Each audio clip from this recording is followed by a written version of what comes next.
ጭንቀት ምንድነው? አለመጨነቅስ ይቻላል ወይ?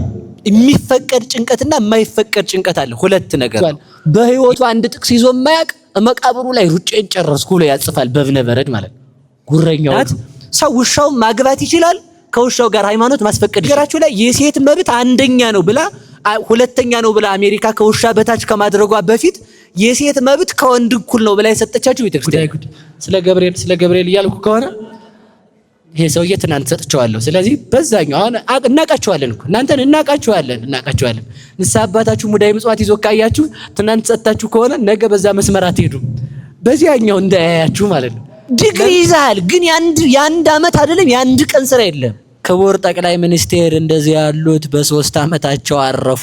የኢትዮጵያው ጠቅላይ ሚኒስቴር ተብሎ ተጽፏል። ሰው እኮ እንደዚህ እየዘፈነ እኮ ነው የሚገባ። ላያችሁትም ጎዳዩ ያለ ማለት ነው። ለፍተ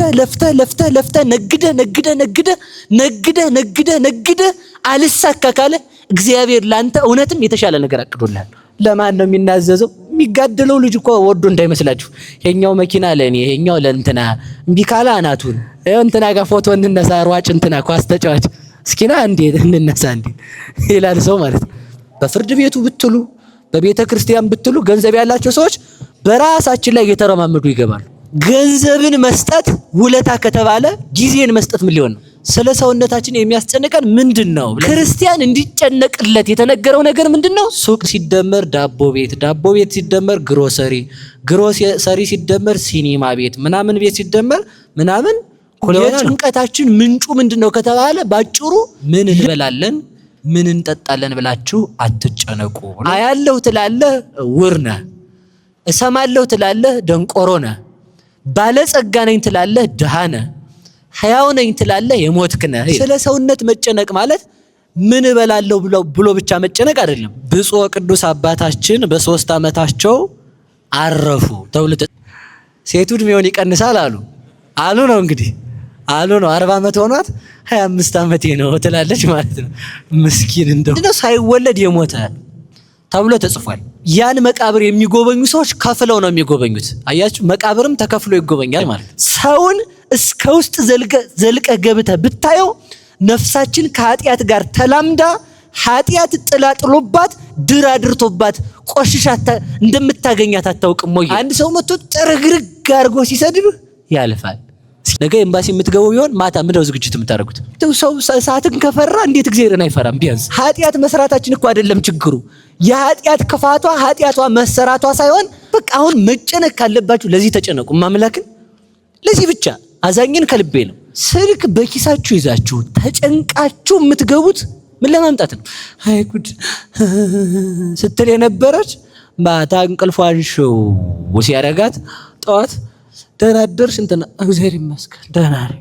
ባለጸግነት ለእግዚአብሔር ነው። ለኔ ባህሪ የሚስማማው ድህነት ነው ብሎ ያለው ለተራቡ ሰጥቶ የሚቸገር ሰው አመስጋኝ አማሳኝ ነው የሚባለው በመጽሐፍ ቋንቋ። አመስጋኝ መጥፎ ሰው ነው በእውነት። አላያችሁትም? አንዳንድ ሰው ቤተክርስቲያን ሲገባ ይመጣና ነጠላውን በዚህኛው ይቋጥርና ይሄን በዚህ እዛ ሰው ጎንበስ ሲል ጎንበስ ቀና ሲል ቀና ተነሱ አልተነሱም እያለ ማለት ነው። የተወደዳችሁ በመላው ዓለም የምትገኙ ኦርቶዶክሳውያን ዋካ ብርሃን ሚዲያ የእግዚአብሔርን ቃል ከምንጋራባቸው ከምናገኝባቸው ሚዲያዎች መካከል በዋናነት የሚጠቀስ እንደውም በባህር ዳርና በአካባቢው ላይ በስፋት ጥሩ መንፈሳዊ እንቅስቃሴ በጥሩ መንፈሳዊ አገልግሎት ላይ የሚሳተፍ ሚዲያ ነው። ዋካ ብርሃን ሚዲያን ሁላችሁም እንድታጋሩት እንድትወዳጁት በዚሁ ማሳሰብ ፈልጋለሁ። ዋካ ብርሃን ሚዲያን በምትወዳጁበት ጊዜ እግዚአብሔርን ቃል ትማራላችሁ፣ አገልግሎቱን ትደግፋላችሁ። በአገልግሎቱ ደግሞ እሱ ጉባኤ ቤቶችን፣ ገዳማትን፣ አድባራትን ያስተዋውቃል፣ ይደግፋል። የዋካ ብርሃን ሚዲያን መወዳጀት፣ ማጋራት፣ መጋራት ይሄን ሁሉ አገልግሎት መደገፍ መሆኑን በዚሁ ማሳሰብ ፈልጋለሁ። አመሰግናለሁ።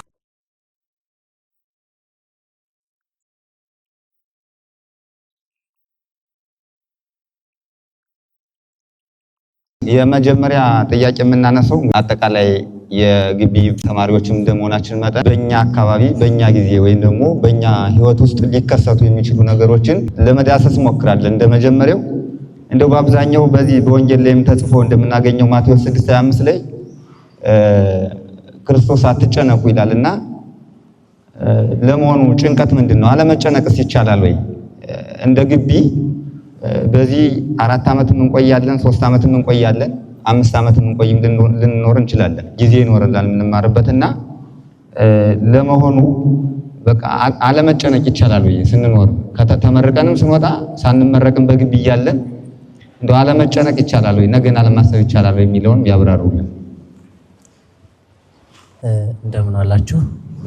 ያሰባሰበን እግዚአብሔር አምላካችን፣ እግዚአብሔርን የወለደችልን እናታችን፣ አገልጋዮቹ ጻድቃን፣ ቅዱሳን ሰማዕታት፣ ደናግል፣ መነኮሳት እንደየክብርና እንደየሞገሳቸው ክብርና ምስጋና ይደረሳቸው። መሪ ሲያረጉህ ከኋላ ሆነህ አያለው አትበል፣ ሳትሰማ አትናገር ደንቆሮ ይሉሃል፣ ሳታውቅም አትመልስ፣ ያው ድንጋይ ይሉሃል ይባላል አይደል? በነገራችሁ ላይ በሁለት ነገር እናያለን። ማለት እዛ ወንጌሉ ላይ ያለውን ቃል አንስተን ጌታችን መድኃኒታችን ኢየሱስ ክርስቶስ በቅዱስ ማቴዎስ ወንጌል ምዕራፍ 6 ቁጥር 25 ላይ ወበእንተ ዝንቱ እብለክሙ ኢትተክዙ ለነፍስክሙ ምንተ ንበልዕ ወምንተ ንሰቲ ወምንተ ንትከደን። ስለዚህ ነገር እላችኋለሁ ምን ስለ ሰውነታችሁ አትጨነቁ፣ ምን እንበላለን ምን እንጠጣለን ብላችሁ አትጨነቁ ብሎ የነገረን ጌታችን መድኃኒታችን ኢየሱስ ክርስቶስ ነው።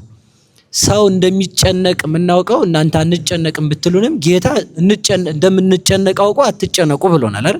ስለዚህ ሰው ይጨነቃል ማለት ነው ባጭሩ። ሰው የሚጨነቅ ከሆነ የሚጨነቅባቸውን ሪዝን አስቀምጧል ማለት ምክንያቶቹን። የሚጨነቅባቸው ምክንያት የመጀመሪያው ስለ ሰውነቱ ነው። አንድ እዛው ጋር ምንድነው ስለ ሰውነታችሁ አትጨነቁ አለ። ስለ ሰውነታችን የሚያስጨንቀን ምንድነው ብለን ስንጠይቀው ምን እንበላለን ምን እንጠጣለን አትበሉ ይላል። ስለዚህ አሁን ጭንቀት ምንድነው? የሰው የጭንቀት ሁሉ ምክንያት ምንድነው? የጭንቀት ምክንያት አጠቃላይ ኦል ትምህርት ነው አይደል? አይደለም። ትምህርት ራሱ የሚያስጨንቀው ሆድ ስለሆነ ነው። እንዳትቆጡ እንግዲህ ከዚህ ጋር እዚህ ሰፈር እንጀምር። ሻይ ቤት ምንድነው ራሱ ሆድ ነው አይደል? ኧረ አይደለም ነፍስ ነው። ኧረ እንግዳስ ሻይ ቤት ሆድ ነው። ከዛ ከፍ ሲል ጠላ ቤት ራሱ ሆድ ነው። እዛ ጋር ቆሎ አለች ቆሎዋ ውሃ ፈላጊ የሚለው ራሱ ምንድነው? ሆድ ነው። ሰው ማለት እዛ ጋር ያለው ሆድ ነው። ከዛ ከፍ ብላችሁ ምናምን ሲኒማ ቤት ራሱ ምንድነው? መጨረሻ ግቡ ምንድነው? ሆድ ነው። ሆቴል ራሱ ምንድነው? ሆድ ነው። ግሮሰሪ ሲደመር ሆድ ነው። ሻይ ቤት ሲደመር ጠላ ቤት ሲደመር አረቄ ቤት ሲደመር እንጀራ ቤት ሲደመር ሱቅ ሲደመር ዳቦ ቤት ሲደመር ግሮሰሪ ሲደመር ሲኒማ ቤት ምናምን ቤት ሲደመር ምናምን እኩል ይሆናል ሆድ ነው። እርሻ ሲደመር ንግድ ሲደመር ዩኒቨርሲቲ ሆድ አይደለም? ሆድ ነው። ሌላ ምን ነፍስ ነው እንግዲህ እንዴ? ሆድ ነው። በቃ ሆድ ነው። ሌላ እናንተም የምታረጉትን ማውራት እንችላለን። አንደኛ ክፍል ሲደመር ሁለተኛ፣ ከዛ ሲደመር ቴክኒክ፣ ከዛ ሲደመር ዩኒቨርሲቲ፣ ከዛ ዲፕሎማ ቆጡ ነው እያሰቡ ነው ብዬ አስባለሁ። ሲደመር ፒኤችዲ ሲደመር ብቻ ምንም በሉት ያ ሲደመር አጠቃላይ ኦል ሆድ ነው ማለት ነው። የጭንቀታችን ምንጩ ምንድነው ከተባለ ባጭሩ ልብስና ሆድ ሰውነት የሚባሉ ሶስት ነገሮች ናቸው ጌታ ራሱ ያስቀመጣቸው። የመጀመሪያው ስለ ሰውነቱ የሚጨነቅ ፍጡር አለ። ሁለተኛው ለዚያ ሰውነቱ ምን አበላዋለሁ ብሎ የሚጨነቅ አለ። ምን አለብሳታለሁ ሰውነቴን ብሎ የሚጨነቅ አለ። ስለዚህ የጭንቀታችን ምንጭ የሚፈቀድ ጭንቀትና የማይፈቀድ ጭንቀት አለ። ሁለት ነገር ነው። የሚፈቀድ ጭንቀትና የማይፈቀድ ጭንቀት። የማይፈቀደው ጭንቀት አሁን የዘረዘርናቸው ነው። ስለ ሰውነት መጨነቅ ማለት ሁሉ እንዲገባችሁ ፈልጋለሁ። ስለ ሰውነት መጨነቅ ማለት ምን እበላለሁ ብሎ ብቻ መጨነቅ አይደለም። ስለ ስም መጨነቅ ራሱ የማይጠቅም መጨነቅ ነው። ገብታችኋል? ሰው ስሙን የሚጠብቀውን ያህል ማንን አይጠብቀውም? በሉ እንጂ የስሙን ያህል ሰው እግዚአብሔርን ራሱ አይጠብቀውም። ባጭሩ ግን ከጭንቀት እንድንወጣ ያሉትን መፍትሄ ይዘረዝራለሁ ተመልሼ። ሰው ስለ ስሙ መጨነቅ ሲጀምር ያ የሚጨነቅለት ስሙ ራሱ ቋሚ ነገር አለመሆኑን ማወቅ አለበት። የሀገራችን ሰው ምን ይላል? ከስብ ስም ይሸታል ይላል። ከስብ ይልቅ ስም ይሸታል።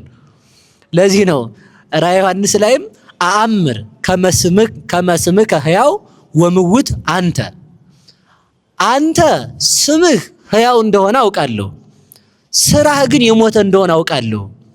አያለሁ ትላለህ ዕውር ነህ፣ እሰማለሁ ትላለህ ደንቆሮ ነህ፣ ባለጸጋ ነኝ ትላለህ ድሃ ነህ፣ ሕያው ነኝ ትላለህ የሞትክ ነህ ይላል። ልብ ብላችሁ ስሙ። አያለሁ ትላለህ ዕውር ነህ ማለት አያለሁ ትላለህ የምታየው ምድራዊ ነገር ነው። ሰማያዊ ነገርን አይተህ አታውቅም። ሕያው ነኝ ትላለህ ሙት ነህ ማለት አንተ ሕያው ነኝ ትላለህ ማለት ዘላለም እኖራለሁ ትላለህ ጊዜያዊ ኃላፊ መዋቲ መሆን ግን አታውቅም። ሰው እንደሚሞት ቢያውቅ ኖሮ ሲሞት የሚያቀርበውን ነገር ያውቅ ነበር። ለዚህ ነው ምንት እምወሃበ ሰብ ቤዛ ሀለ ነፍሱ፣ ሰው ለሰውነቱ ቤዛ ምን በከፈለ የተባለው ለዚህ ነው። የሚያስጨንቅ የሚባለው አሁን በነገስታቱ ፊት የምንመልሰው፣ አሁን በሰው ፊት የሚታይ መልካችን፣ አሁን ሰዎች የሚይዙት ስማችን አይደለም። በነገራችሁ ላይ አንድ ነገር ልንገራችሁ። በ3 ዓመቱ ሳይወለድ የሞተ የሀገር ፕሬዝዳንት ሆኖ በ3 ዓመቱ የሞተ ለ3 ዓመት ጳጳስ ሆኖ የሞተ ሰው ታሪክ አለ። ለ3 ዓመት ጠቅላይ ሚኒስቴር ሆኖ አይደለም ያልኩት። በ3 ዓመቱ ሲሞት መቃብሩ ላይ ምን መሰላችሁ? ክቡር ጠቅላይ ሚኒስቴር እንደዚህ ያሉት በ3 ዓመታቸው አረፉ፣ የኢትዮጵያው ጠቅላይ ሚኒስቴር ተብሎ ተጽፏል። እየሰማችሁ ነው ብዬ አስባለሁ። አይደል? እየሰማችሁ ነው? ይሰማል አይደል? እሺ። ከዛ እዛ ላይ ሲጻፍ ደግሞ ምን ተብሏል? ብፁዕ ቅዱስ አባታችን በ3 ዓመታቸው አረፉ ተብሎ ተጽፏል። ምን ማለት ነው? ይሄ የመቃብር ስፍራ የሚጎበኝ የመቃብር ስፍራ ነው። የሚገርማችሁ ነገር በዓለም ላይ ማለት ተጽፎ ነው ያገኘሁት እና ሲጎበኝ ያን መቃብር የሚጎበኙ ሰዎች ከፍለው ነው የሚጎበኙት። አያችሁ፣ መቃብርም ተከፍሎ ይጎበኛል ማለት ነው። ሲጎበኝ እዛ መቃብር ላይ ትልቅ እውቀት አለ። ትልቁ እውቀት ምንድነው? ሳይወለድ የሞተ ተብሎ ተጽፏል። ምን ሳይል የሞተ በሉ እንጂ። ከዛ ጠቅላይ ሚኒስቴር በስንት ዓመቱ አረፈ? ጠቅላይ ሚኒስቴሩ ፓትርያርኩ በስንት ዓመቱ አረፈ? ንገሩኝ እንጂ። በ3 ዓመት ፓትርያርክ። እሺ ቆይ ሳይወለድ ይሞታል? በሉ እንጂ። ሳይፈጠር የሞተ ማለት ነው። ገብቷችኋል ብዬ አስባለሁ። ሳይወለድ የሞተ ማለት በማይፀን የሞተ አይደለም። ሁለተኛው በ3 ዓመት ሰው በ3 ዓመቱ ተምሮ እንደው ሌላውን ተውት፣ በ3 ዓመቱ እንኳን ተምሮ መምራት የተሰጠውን ምግብ አከናውኖ መብላት ይችላል ሰው? በሉ እንጂ ንገሩኝ። ስንት ዓመታችሁ ነው እናንተ? ዝቅተኛ ስንት ዓመት ይኖራል? ማክሲመም ሚኒመም የምትሉትን አወርዱና እዚያ ታች ስንት ቢያንስ የ10 ዓመት ልጅ አለ እዚህ ውስጥ? እስኪ እጃችሁን አውጡ። 10 ዓመት የሆነው ሰው 3 ዓመት ሆኗቸዋል? አልሆነንም። ሴቱ እድሜውን ይቀንሳል አሉ ነው እንግዲህ አሉ ነው። 40 ዓመት ሆኗት 25 ዓመቴ ነው ትላለች ማለት ነው። ምስኪን እንደው እና እኔ ይቅር በሉኝ እና ስላልጠየቅኩ አላየሁም ማለቴ ነው። እና ሰው እድሜውን በጣም ይቀንሳል። ክፉ ስራችንን እግዚአብሔር ይቀንሰው። በእውነቱ እድሜያችን እንኳን ቢጨመርም ችግር የለውም፣ ችግር ስለሌለው እና ምንድነው ስንት ዓመታችሁ ነው? አሁን እኛ ብንሞት ስንት ዓመት ተብሎ ነው ህንጻችን ላይ የሚጻፈው? እሺ ምንድነው የጠየኳችሁ? ብትሞቱ ስንት ዓመታችሁ ነው ተብሎ የሚጻፈው? መቼም 20 ዓመት ያልሆነ ሰው የለም አይደል? ባጭሩ ማለት 20 ዓመት ከሆነ ስንት ዓመታችሁ ነው የሚጻፍ ስትሞቱ? ይሄ በእኛ ሀገር ቢለመድ በእውነቱ ማለት ነው። ሳይወለድ የሞተ የተባለው ስራ ሳይሰራ የሞተ ሰው ነው። ስራ ሳይሰራ ዝም ብሎ ተጎልቶ ኖሮ ዝም ብሎ የሄደ ማለት ነው። ሰው መወለዱ ስራ ሊሰራ ነው። ሰው መጨነቅ ያለበትም እዚያኛው ቦታ ይላችሁ። አሁን ልብ ብላችሁ ስሙ። ሳንወለድ የሞተን የሚባለው እርግጠኛ ነኝ እኛው ማለት ነው። ለመንግስተ ሰማያት የሚሆን ስራ ሳይሰራ በሰው ፊት ስላለው መልክ ብቻ የሚጨነቅ በእግዚአብሔር ፊት ያለው መልኩ በቆሻ እንደውም ቅዱስ ዮሐንስ አፈወርቅ ምን ይላል? ሰውን እስከ ውስጥ ዘልቀህ ገብተህ ብታየው ነፍሳችን ከኃጢአት ጋር ተላምዳ ኃጢአት ጥላ ጥሎባት ድር አድርቶባት ቆሽሻ እንደምታገኛት አታውቅም ወይ ይላል። እንደ ሰው አሁን ሰው በደንብ ስታዩት መልኩ ቁልጭ ያለ ጥርት ያለ ሽቶ የተረጨ ነጭ የለበሰ ነው። ነፍሳችን ግን ምን ያህል እንደቆሸሸች ለፍሷ መጨነቅ አለብን። ለዚህ ነው የሶርያው ኤጲስቆጶስ ልጅ ቅዱስ ያዕቆብ ዘስሩግ አንሰ እፈር ሰለስተ ግብራተ፣ እኔ 3 ነገርን እፈራለሁ። አቲ ጻተ ነፍስ እምስጋዬ፣ የመጀመሪያዋ ነፍሴ ከስጋዬ መለየት ነው። ወሳልስ ቀዊም ቅድመ ፈጣሪዬ፣ ሁለተኛዋም በፈጣሪዬ ፊት መቆም ነው። ሶስተኛዋም ወደ ወሳልስ ጸአተ ፍትህ ላይሌ ሶስተኛውም ከእግዚአብሔር ቁርጥ ፍርድ መውጣቱ ነው ይላል። የመጀመሪያው ነፍሴ ከስጋዬ መለየቱ ነው ያለው ክርስቲያን እንዲጨነቅለት የተነገረው ነገር ምንድነው? የነፍስ ከስጋውን መለየት ማሰብ አለበት። በቃ አሁን መጨነቅ ካለባችሁ ለዚህ ተጨነቁ። ማምላክን ለዚህ ብቻ አዛኝን ከልቤ ነው መጨነቅ። በዚህ ዓለም ያለው ነገር ይኸውላችሁ ሰው ከጭንቀት ነፃ መውጣት የሚችለው ይህን ሲያስብ ነው። በዚህ ዓለም ያሉ ነገሮች ሁሉ የሚያልፉ መሆናቸውን ስናስብ ህሊናችን ጸጥ ይላል። ከዚያ ሰላማዊ ሰው ይሆናል። እስኪ ያልፋል በሉ ያልፋል በሉ እንጂ ያልፋል። እስኪ ያልፋል። አሁንም አንድ ሰው መጥቶ ጥርግርግ አድርጎ ሲሰድብህ ያልፋል። እስኪ በሉ ያልፋል በሉ። ሲያ ሙልጭ አድርጎ እንደው አንድ ሰዓት ቢሰድባችሁ ዘወር ስትሉ ምን ብሏል? አለፈ እኮ በቃ የለም። ተመልከቱ በምን አይመለስም መሰላችሁ? በጣም የሚገርመኝ ነገር ቀጥታ ስርጭት ምንድነው የሚባል ኤፍኤም አይመለስም ማለት አይመለስም። ልክ እንደዚህ የዓለምም አይመለስም። ስድብ እንደሚያልፍ ካወቅ እኮ መመለስ አችልም ነበር። ሰው ራሱ ሰው ሰድቦት ለዚያ ማስተካከያ የሚሰራው እንደማያልፍ ስለሚረዳ ነው።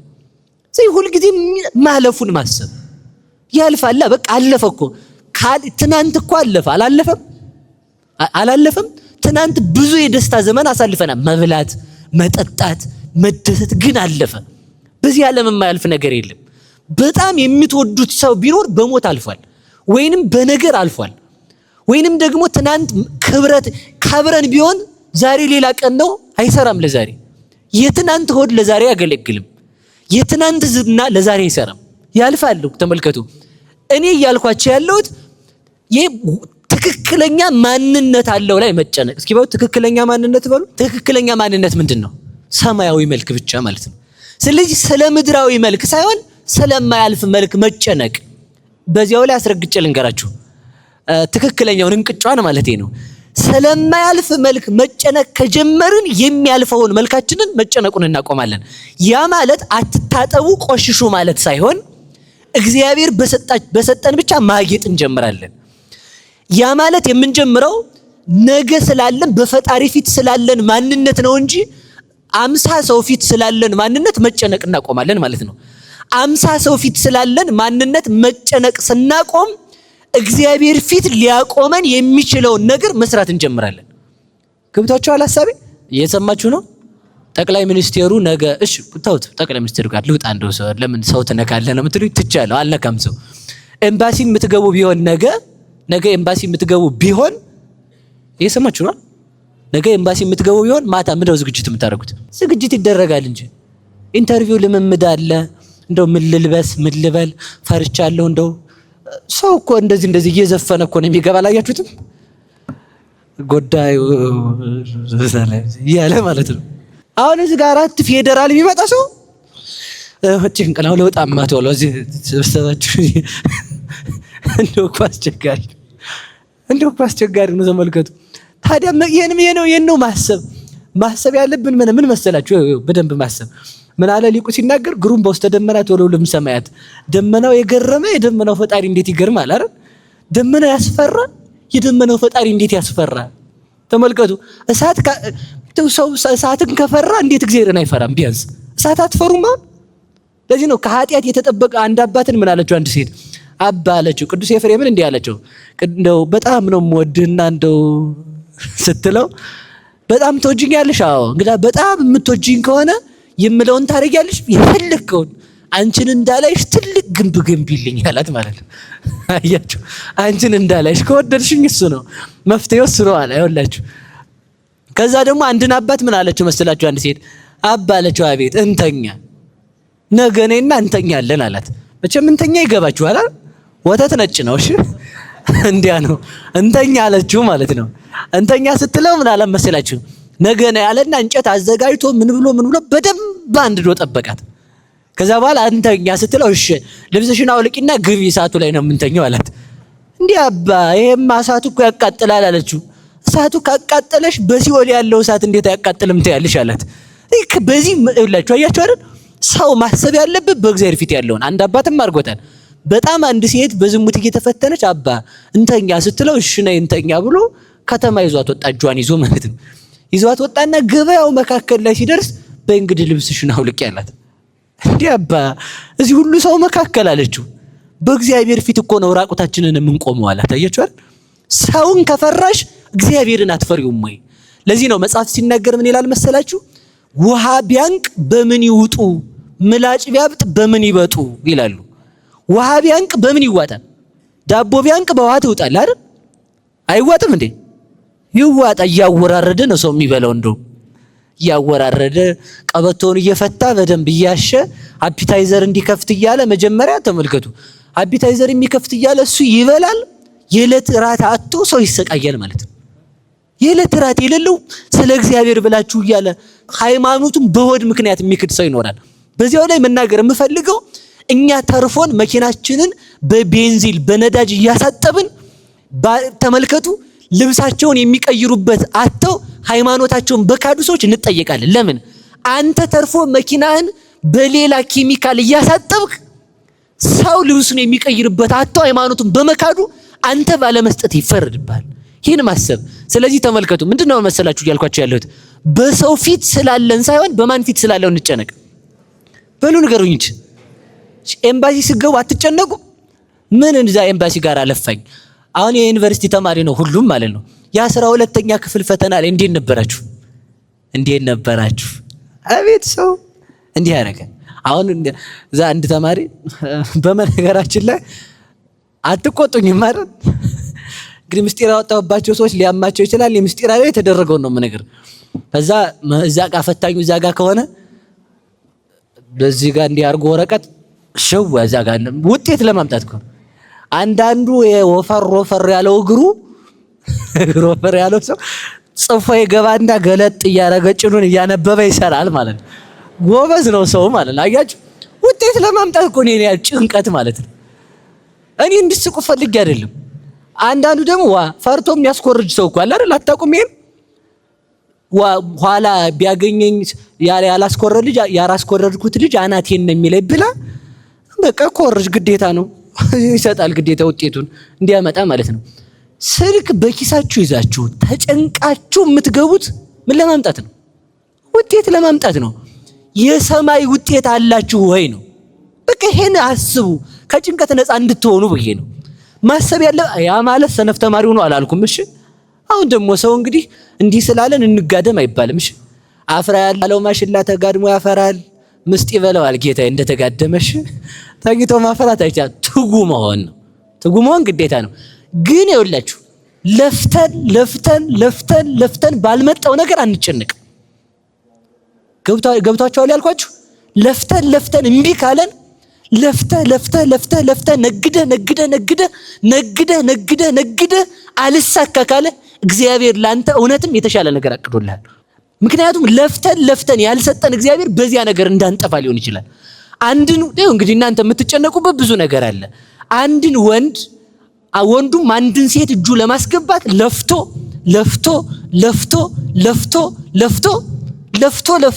ለፍቶ የመጨረሻ እጁ ካልሆነች አይ ታንቄ መሞት አለብኝ። ጌታ የተሻለ ነገር እግዚአብሔር አስቧል። በቃ ይሄን ማሰብ። ለፍተን ባልተሳካልን ነገር ምን አለ? ሁላችሁም እርግጠኛ ሆናችሁ ንገሩኝ። የተሻለ ነገር አለ በሉ እንጂ። ለፍተን ባልተሳካልን ምን አለ? የተሻለ ነገር አለ ብለን ማሰብ። ምናልባት የማይውላችሁ ከአንድ ሰው ተንኮል እግዚአብሔር ሊጠብቀን ይችላል። ብዙ ነገር አለ በነገራችን ላይ። ሀብት ለፍተን ካልሆነልን ቅዱስ ዮሐንስ አፈወርቅ እግዚአብሔር ይመስገን በል ይላል። እስኪ በሉ እግዚአብሔር ይመስገን በሉ። አሁን የምትሉት እግዚአብሔር ይመስገን የምትሉት ለፍታችሁ ስላልተሳካላችሁ ነገር ነው። ማን ይመስገን? ወደፊትም ለፍተን ስለማይሳካልን ማን ይመስገን? ለምን ሲባል ምክንያት የሌለው አለመሆን ነው።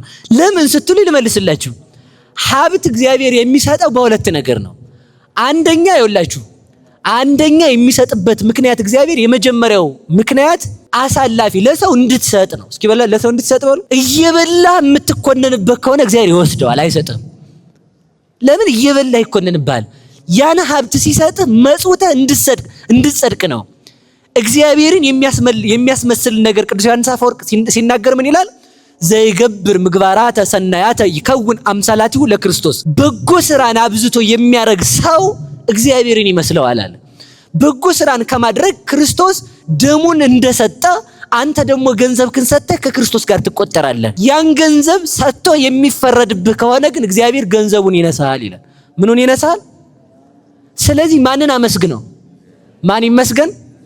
ለምን ያን ገንዘብ አከማችተህ ያዕቆብ በመልእክቱ ብሏል አይደል? ወርቅክሙኒ ወብሩርክሙኒ ዝይለ ወዛሂሉኒ ሰማይ ከውን ለክሙ። ወርቃችሁና ብራችሁ ዛገ፣ ያ ወርቃችሁና ብራችሁ ደግሞ ሳሰጡ ይቀረ ብሎ ደግሞ እናንተ ላይ እንዲፈረድባችሁ ያደርጋል ይላል። ስለዚህ ገንዘብ ራሱ ምንድነው? ማስፈረጃ ነው። እስኪ ማስፈረጃ በሉ። ስልጣንም ማስፈረጃ ነው፣ ገንዘብም ማስፈረጃ ነው፣ ሁሉም ነገር ማስፈረጃ ነው። ምን ካላልክበት፣ ካልሰራበት ማለት ነው። ወደ ጭንቀት ልመልሳችሁ። እዛው ጭንቀት የምንጨነቀው በማን ፊት ስላለው ነገር ነው? በሉ ንገሩኝ እንጂ ነገ ልትሞቱ ነው። አሁን ልትሞቱ ነው። ምን ይዘን ነው የምንሄደው? ገብታችኋል?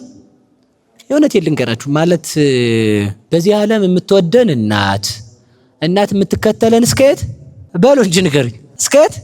በቃ ረስተው በቃ አይቻልም አይ ጉድ ስትል የነበረች ማታ እንቅልፏን ሽው ሲያረጋት ጠዋት ደህና አደርሽ እንትና እግዚአብሔር ይመስገን ደህና ነኝ ረሳ አርጋው እንደው ደህና ነኝ ትላለች። ነገ ደግሞ ረሳ እዛ በኋላ የለም እንዲህ ያለ ልጅ ነበረ ብላ እንባዋ ሁሉ ይቆማል። ዋናው ሐሳብ ስታለቅስ እንድትኖር አይደለም የፈለኩት። እኔ ማለት የፈለኩት ምንድነው በዚህ ዓለም በመውደድ የምትታወቅ እናት ናት። እናትም እንኳን ቀብራ ስትመለስ መርሳት ትጀምራለች ነው። ራሳችንን አሳልፈን ክብራችንን አሳልፈን የሰጠንለት ገንዘብ አስቀድሞ መርሳት የሚጀምረው እኛ መታመም ስንጀምር እሱ የሌላ መሆን ይጀምራል። ገብቷችኋል? 3 ነገሮች አሉ፣ አሳጥሬ ልናገራቸው። እስከ ሞት የምንወደው ወዳጅ፣ በመጠኑ የምንወደው ወዳጅ፣ ጠልተን ማለት ዝም ብለን ከወዳጅ የማንቆጥረው ወዳጅ። እስከ ሞት የምንወደው ወዳጅ ማን ነው? ገንዘብ። አሁን አንድ 50 ዓመት ሙሉ ሰው 100 ዓመት ቢሰጥ 100 ዓመት ሁሉ ለገንዘብ ሲገዛ ነው የሚኖረው ሰው። ለምን ነው የሚገዛው? እሺ ሰው ሲሞት የመጀመሪያ ተሰናብቶት የሚሄድ ማን ነው? ገንዘብ በሉ እንጂ። አቤት ገንዘብ፣ የመጀመሪያ ተሰናባች ገንዘብ። እንደውም ሊቃውንት ሲመስሉት ምን ይላሉ መሰላችሁ? አንድ ሰውዬ ወደ ንጉሥ ሲጠራ ገንዘብ ይዞ መሄድ ፈልጎ ገንዘብ አጣ እና እስከ ሞት ድረስ የሚወደውን ወዳጁን ገንዘብ ስጠኝ ብሎ ጠየቀው። እሱ ምን አለው ይላሉ? አይ ወዳጄ እንግዲህ አንተ ልትሄድ ከሆነ እኔ ወደ ሌላ ሰው ጋር ስለምሄድ ሌላ ወዳጆች ስላሉኝ ደህና ሰንብት ብሎ ጥሎት ሄደ ይላሉ። ደህና ሰንብት በል እስኪ። ደህና ሰንብቱ እንግዲህ ገንዘብ ደህና ሰንብቱ የሚለው መቼ ነው? እኛ ሽልብ ስንል ወዳጅ እዛ ጋር ያስቀመጥከው ሱፍ አይከተልም። እዛ አንተ ነው የምትወጣው። አስወጡት ተብሎ አንተ እየተጎተትክ ትሄዳለህ። ያ ሱፍ ማን ይልበሰኝ? ማን ትከሻ ነው ሙሉ ስንት ብር ያወጣል ይላል ሰው። እዛ ያለ ሰው መኪና ቢኖርህ እዛ ያለው ልጅ ይላል። እንግዲህ ሰው ለማን ነው የሚናዘዘው? የሚጋደለው ልጅ እኮ ወዶ እንዳይመስላችሁ። ይሄኛው መኪና ለኔ ይሄኛው ለእንትና እምቢ ካለ አናቱን ይላል ማለት ነው። ገንዘብ ከዚያም በኋላ ማንን ያጠምዳል? ሌላ ወዳጅ ይፈልጋል። አያችሁ አይደል? ሌላ የሚያነሳው ሰው ይፈልጋል። ስለዚህ እድሜ ልካችንን የተጨነቅንለት ነገር በእግዚአብሔር ፊት መቆም አይችልም። እርግጠኛ መሆናችሁ 80 ዓመት በለው 100 ዓመት ዶክትሬን የፈለገ ፒኤችዲን ስራ የዓለም ጠቅላይ ሚኒስቴር ሁን፣ ያ ስልጣን አንተ በሞትክበት ቅጽበት ደህና ሰንብት ሌላ ወዳጅ ላፈራ ነው ብሎ ይሄዳል። አንተ እንደሞት ካስቀድሞ እንግዲህ አሁን የሞተ ሰው አለ አሉ። የሞተ ሰምታችኋል አይደል? የሞተ ሰው አለ አሉ ነው ያልኩት። የሞተ ሰው አለ አሉ። አሁን ስልጣኑ ሽኩቻ ላይ ነው ያለው ማለት ነው። እኔ ነኝ የምነግስ፣ እኔ ነኝ እዛ እንግዲህ ሞተው ውር ይባላል። አንዱን እየሸጎጠበት አንዱ ይነግሳል ማለት ነው። አንዱን ገብቷችኋል አይደል? አንዱን የሚባለው ጠላትም ሳይታወቅ ወዳጅም ሳይታወቅ በልብስ ውስጥ የሚደረጋ መገዳደል ማለት ነው። ስለዚህ ልብ በሉ፣ ስልጣንም ቢሆን እኛ የሞትን ዕለት ማን ነው? ሌላ ሰው ነው አይደል የሚይዘው። ስለዚህ ወላችሁ ንቀን አጥቅተን ማን ነው በጣም ከራሳችን በላይ የምንወደው ወዳጅ ራሱ መቼ ነው የሚሰናበተን? በሉ ንገሩኝ እንጂ አረ ተናገሩ። የዚያን ጊዜ ግን ላንመለስ ወዴት ሄደናል? እስኪ ሁላችሁም አስቡ። ላንመለስ ዛሬ ብንሄድ ምን ታደርጋላችሁ? እንደው ይኸውላችሁ የሚቀር እንዳይመስላችሁ። በነገራችን ላይ ሰው ከተወለደ ጀምሮ የሚሄደው ወዴት ነው? ወደ ሞት በሉ እንጂ ስንት ዓመት እንዳርገው 100 ዓመት ቢኖራችሁ ዛሬ 90 ዓመት ኖራችሁ ቢሆን የዛሬ 10 ዓመት ምንድናችሁ? ሬሳ ማለት ነው። ሬሳ ነው ምን ሆነው ከኔም ጨምሮ ማለት ነው። ምንድነው ለማለት የፈለኩት? ሰው ታዲያ በእድሜው መጫወት ቆይ ልንገራችሁ። ገንዘብን መስጠት ውለታ ከተባለ ጊዜን መስጠት ምን ሊሆን ነው? እየሰማችሁ ነው? ገንዘብን ማባከን የሚያስለቅስ ከሆነ እድሜን ማባከን ምን ሊባል ነው? እድሜን ማባከን የሞት ሞት ነው። እድሜያችንን መጠቀም አለብን። ስለዚህ ልብ በሉ። ከሄዱ ላይመለሱ ወዴት ይከዳል? በሉ ንገሩኝ እንጂ ከሄዱ መመለስ የለም። ዛሬ 100 ዓመት ቢኖራችሁ ከሞታችሁ በኋላ አይ ጌታ ሆይ እባክህ ፍቀድ እንደው ስለ እናትህ ስለ ድንግል ማርያም ስለ ጻድቃን ስለ ሰማዕታት ብለህ እባክህ እንደው 30 ሰከንድ ስጠኝ። አይቻልም። 30 ዓመት ኖረ 30 ሰከንድ አይደለም 1 ማይክሮ ሰከንድ አይፈቀድልህ። ስለዚህ ሰው መጨነቅ ያለበት ስለምኑ ነው? በሉ ስለ ነፍሱ በሉ እንጂ ከሄዱ መመለስ የለም። ይሄን ወቁት። ላንመለስ እንሸኛለን። ላንመለስ መብራታችን ይጠፋል፣ እድሜያችን ይቆረጣል። ያን እያሰቡ ምን ማለት መጨነቅ። ስለዚህ ላንመለስ የምንሄድ ከሆነ እሺ ተወልደናል። አሁን ሳንወለድ የሞትን እኮ ብንሞት ዛሬ ተወልደናል። ሰው ይኸውላችሁ 100 ዓመት ኖሮት አንድ ቀን ከሆነ ስራ የሰራው መቃብሩ ላይ እኔ በጣም የሚገርመኝ ነገር እንደው ይገርማችኋል። በህይወቱ አንድ ጥቅስ ይዞ የማያውቅ መቃብሩ ላይ ሩጬን ጨረስኩ ብሎ ያጽፋል። በብነ በረድ ማለት ጉረኛ ሁሉ አንድ ጥቅስ በህይወቱ አያውቅም። ያውቃል ሰው። ከዛ መቃብሩ ላይ ድንጋይ ተቀርጾ እኔ ህንጻ ትስሩ አላልኩም። እሺ ስሩት እንደፈለጋችሁ፣ እሱን አይደለም እኔ እየነቀፍኩ ያለሁት። በህይወቱ አንድ ጥቅስ በልቡ የለም።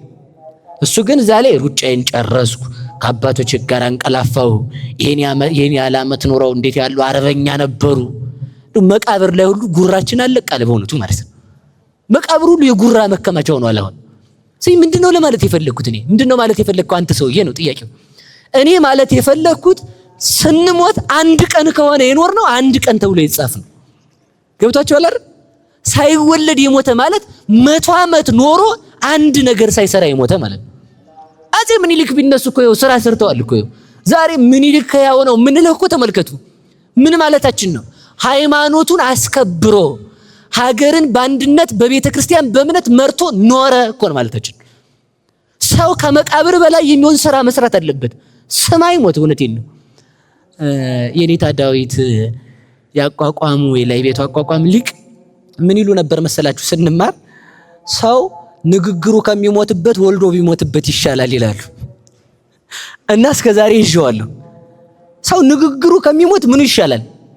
ወልዶ ቢሞትበት ይሻላል እኮ አይደል? ንግግሩ ከሞተ ከባድ ነው። ሰው ተመልከቱ፣ በምላሱ ከሚወድቅ በእግሩ ቢወድቅ ይሻላል። በምላሱ የወደቀ ሰው ከባድ ነው መጠገኛው ማለት ነው። እና እግዚአብሔር ምላሳችንን ይጠብቀው። ስለዚህ ምንድነው እያልኳቸው ያለሁት? በ5 ዓመታቸው ጠቅላይ ሚኒስቴሩ አረፉ የተባሉት በ5 ዓመታቸው ሀገር የሚለውጥ ስራ ስለሰሩ። ዲግሪ ይዛል ግን የአንድ ዓመት አይደለም የአንድ ቀን ስራ የለም። ብዙ ተምረናል፣ ብዙ አውቀናል፣ ሰባኪ ሆነናል፣ መምህር ሆነናል፣ ጳጳስ ሆነናል። አንድ ቀን እንኳን ስራ የለን። ከሌለን ሳንወለድ የሞትነን ማለት ነው። መጨነቅ ያለብን ሳንወለድ እንዳንሞት ማለት ነው። አንድ ቀን ሰርተን ምን ነው በሞትን? እውነት ይልኮ ነው። አንድ ቀን ሰርተን እግዚአብሔር ሰርተን ለመሄድ ያብቃን። ስለዚህ ወደ ነገር ልመልሳችሁ። እዛው ጋር አሁንም እዛው ጋር ነኝ ይኸውላችሁ። እሱ ምንድነው በማን ፊት ስለምንቆም ማሰብ። ነገስቴው ተመልከቱ። እግዚአብሔር ራሱ የሚፈርድብን ሰው ትፈራለህ፣ እግዚአብሔር አትፈራም። ዲው አይነ ደረቅ መሆን ማለት እኮ እሱ ነው። ምን ይላል ቅዱስ ዳዊት? ኃጢአት ወሆኮ ኃጥ ለእግዚአብሔር፣ ኃጢአተኛ እግዚአብሔርን አወከው አለ። ምን አርጎ ብለናል? ቅሰፈኝ እያለ። እስኪ ቅሰፈኝ በሉ። አይባልም ነው ቤት አይባልም አይባልም አይደል? አይባልም። ቅሰፈኝ ማለት እኮ ምን መሰላችሁ? አሁን ይኸውላችሁ አንድ ሰው ለምሳሌ እርሳቸው አሁን እዚህ ጋር ይሄን ሞባይሌን ከወሰድክ አናትክን ነው ምን ብለው ዱላ ያዙ አይደል? ሞባይሉን ከወሰድኩ እኔ ካነሳው ምን ማለቴ ነው? በለኝ በሉ እንጂ በሉ። ኃጢአት የሰራን ሰው ሲኦል ያስገባዋለሁ አለ። እድሜውን አሳጥረዋለሁ አለ እግዚአብሔር። መላእክት ደግሞ እባክህ ይህችን ነፍስ ውሰድና አውሬም ቢሆን ጅብም ቢሆን አስጠብቀን፣ ጽድቅ እንኳን የሌለባት ናት አሉ። ስለዚህ ሰው ኃጢአት ሲሰራ እግዚአብሔር በኃጢአተኛ ላይ እፈርዳለሁ። ተመልከቱ ቅዱስ ዳዊት ምን ይላል መሰላችሁ? አሁን ካሁን ቀሰፍከኝ እያልኩ በንባ ሰውነቴ ያለቀ ይላል። ሰውነቴ በምን አለቀ? በጭንቀት አለቀ። ተመልከቱ። ለምን መሰላችሁ? ጌታ ሆይ አንተ አይቻልህም እንዳልልህ ፈርዖንን በባሕር ስታሰጥመው አየሁህ። እኔም እንደ ፈርዖን ልቤ ደንድኖ የፈርዖንን ኃጢአት ሰርቻለሁ። ጌታ ሆይ እንደ ፈርዖን አሁን ካሁን አሰጠምከኝ እያልኩ አንተም በማየት ዓይኔ በንባ ተሞላ።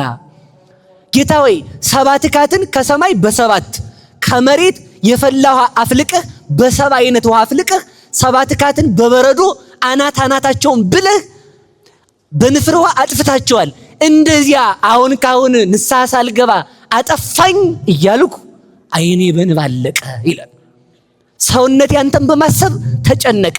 7 ገሞራን ከሰማይ እሳት አውርደህ እንዳነደድካቸው አውቃለሁ። 7 ትካትን መሬት ተከፍቶ እንደዋጣቸው አውቃለሁ። ጌታ ሆይ በዚያች ዱላህ ይላል አንዳንድ ሰው አይደል ዋ በዚች እንትናን ባቀመስኩባት አቀምሳለሁ ይላል አይደል? ያቀምሳል እኮ ሰው አይደል? ሰው እንደውም ለመማታት ሲፈልግ ምን ያህል ሰው የታሪክ ጠይቅ እንትናንም ይላል። እንትናንም ካለ አንተንም ማለት ነው ማለት አንተንም ያዞራል ማለት ነው። ስለዚህ ምን ማለት ነው? ቅዱስ ዳዊት ምን አለ?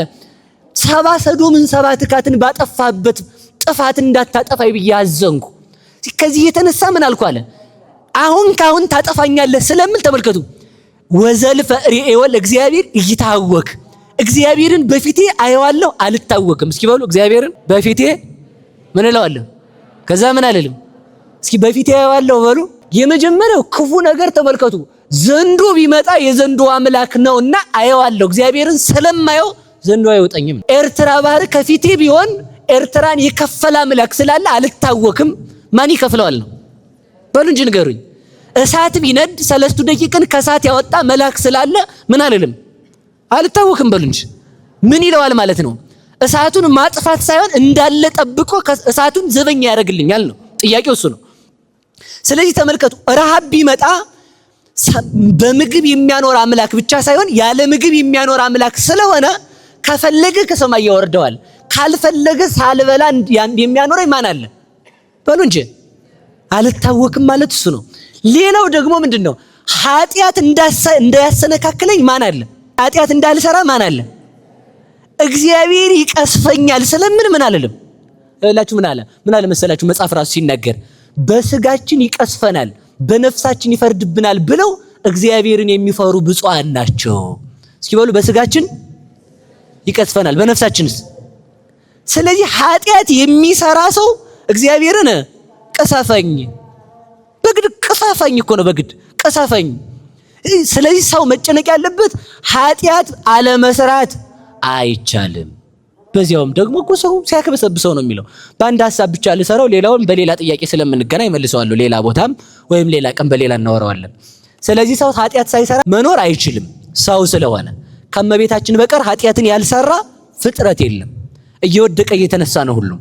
ስለዚህ ምንድነው ኃጢአትን ታዲያ ያችን ኃጢአቴን ምን ማለት ነው? ቅዱስ ዳዊት ያችን ኃጢአቴን አውጥቼ እጥላታለሁ ማለት ነው። ምን እላታለሁ?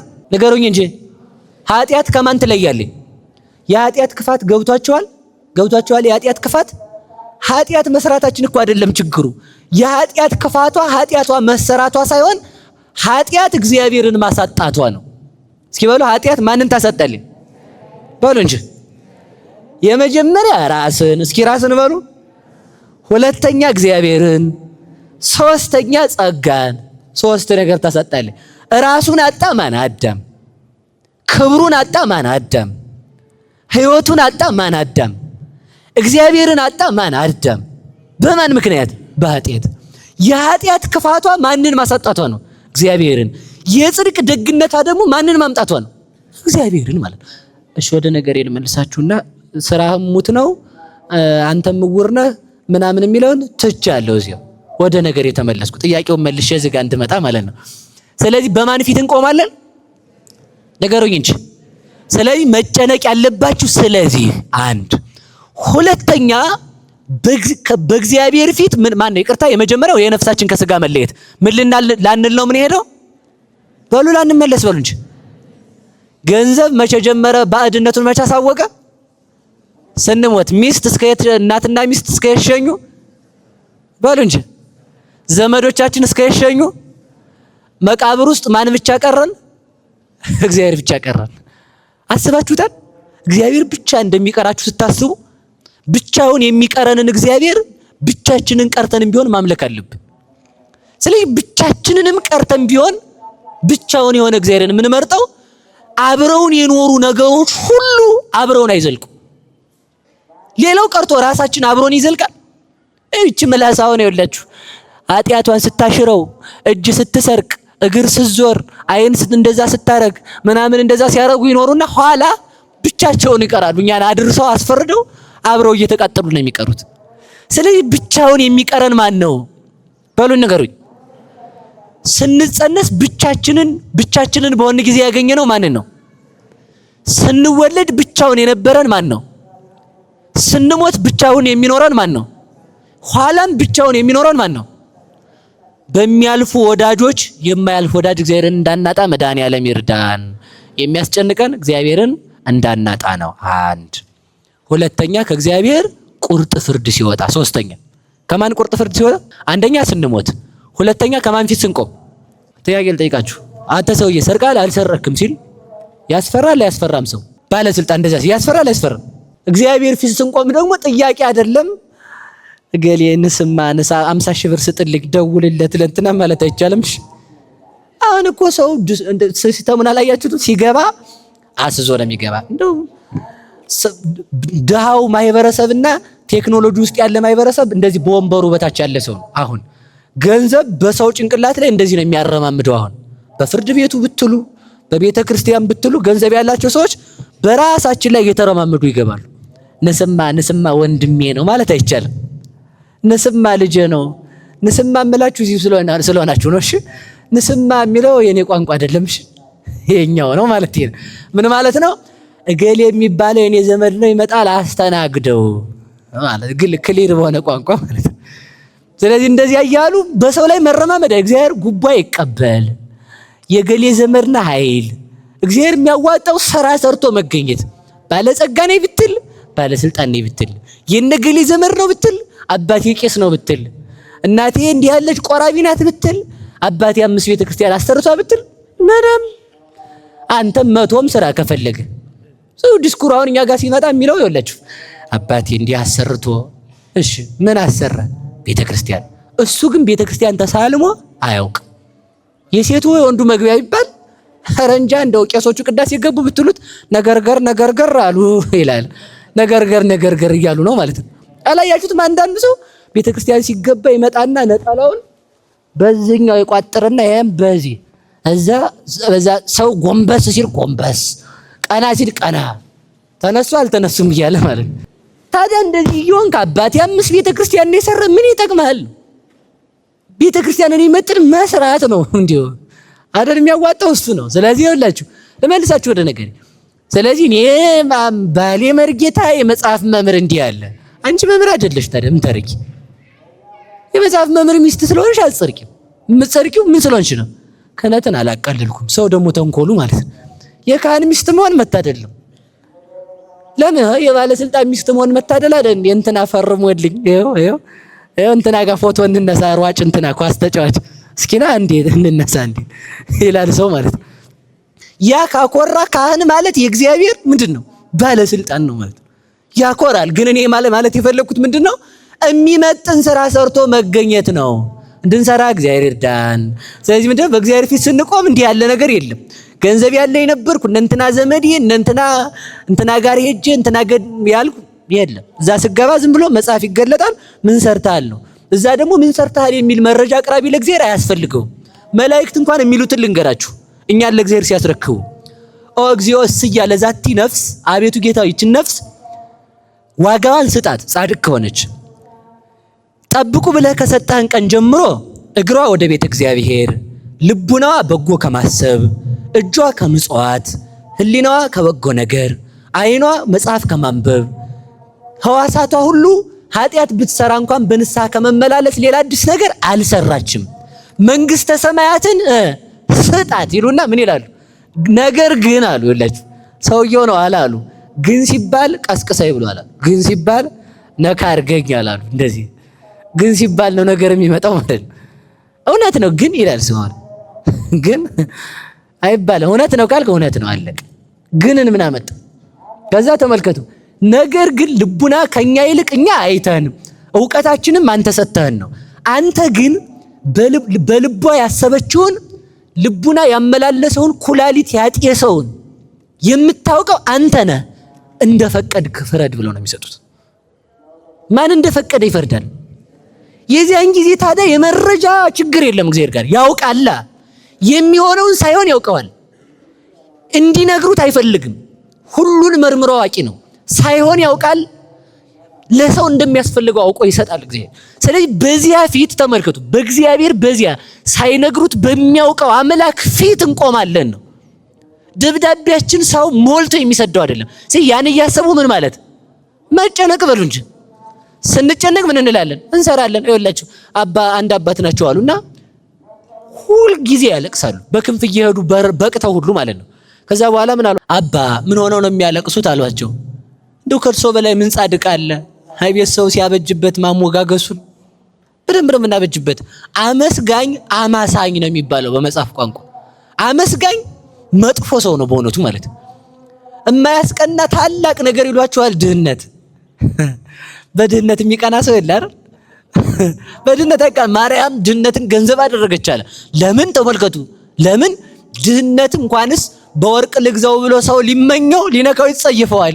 ድህነት ማለት ከዚህ ዓለም ብዕል በዓለም ላይ ያሉትን ነገሮች ሁሉ ንቃ ድህነትን ገንዘብ ማድረግ። ድሃ ስንሆን ራሱን ድሃ ያደረገ እግዚአብሔርን እንመስለዋለን። ያ ማለት ሳትሰራ ተጎልተ ድሃውን ማለት ሳይሆን፣ ሳታነብ ተጋድመ ውጤት ይቅርብ ማለት ሳይሆን፣ እያነበብክ እየሰራህ ገንዘቡ መጥቶ መጽውተ ድሃ መሆን ነው። ድህነት የሚፈቀደው እንደዚያ ነው። እሺ ገንዘቡ መጥቶ በሉ መጽውቶ ምን ማለት ሳቶ መቸገር ስለ እግዚአብሔር ብሎ እያለ ተርቦ መቸገር። ይኸውላችሁ እንጀራ ሳይኖር እስከ 11 ሰዓት ጾሙ መራብ አይደለም። እንጀራው ጉልት ብሎ ዝም ብሎ አልበላም ብሎ መተው ነው መራብ የሚባለው። ሲያጣማ ጅብም እኮ እየጾመ ነው። ጉልት ብሎ ዋሻው ራብ ሲወርድበት ይውላል፣ ሲፈተልከው ማለት ነው።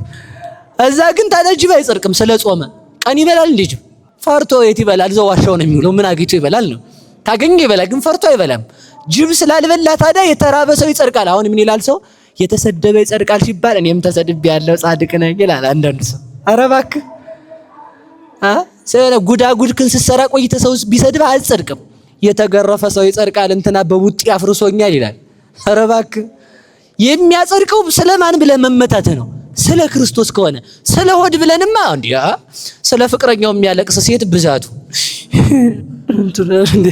ወይ እኔም አለቀስኩ እንዴ አላለቀስኩም። እሺ እንደው እናንተ የምትሉትን ካላገባኝ እንደው ይላል ሴት ወንዱም ይላል የሚለው የሚያጸድቀው ማለት ነው። ወይ አንተ ለኔ ብላ ደማ ብሎ ማልቀስ ያ ነው የሚያጸድቀው። ስለዚህ ይላችሁ የተራበ ይጸድቃል ሲባል እኔም ምሳዬን አልበላው ይላል እንጀራ ስላልነበረ። ወዳጀ እያለ መራብ ነው። ክርስቲያን ማለት እያለው ድሃ መሆን። ባለጸግነት ለእግዚአብሔር ነው፣ ለኔ ባህሪ የሚስማማው ድህነት ነው ብሎ ያለው ለተራቡ ሰጥቶ የሚቸገር ሰው እሱ ብፁዕ ነው ይባላል። ስለዚህ በእግዚአብሔር ፊት መቆማችንን ማሰብ። የመጨረሻው የማይታጠፍ ፍርድ መውጣቱን አስቦ መጨነቅ። ምን የማይል ፍርድ? አሁን እግዚአብሔር አይበልባችሁና አይበልብንና እዚህ ቢፈረድብን እንደው እስከ 50 ዓመት ቢሆንም ወይ እንደው አንዱ ገልብጦም ቢሆን ያሳርፈናል። እርግጠኛ ነኝ 100 ዓመት እንቆያለን የሚበሉን የዚህ አላልኩም፣ የዛሬውን ስለማላቀድ ቢሆን ማለት ነው። አንዱ ገልብጦም ቢሆን ያሳርፈናል ሲሻሩ።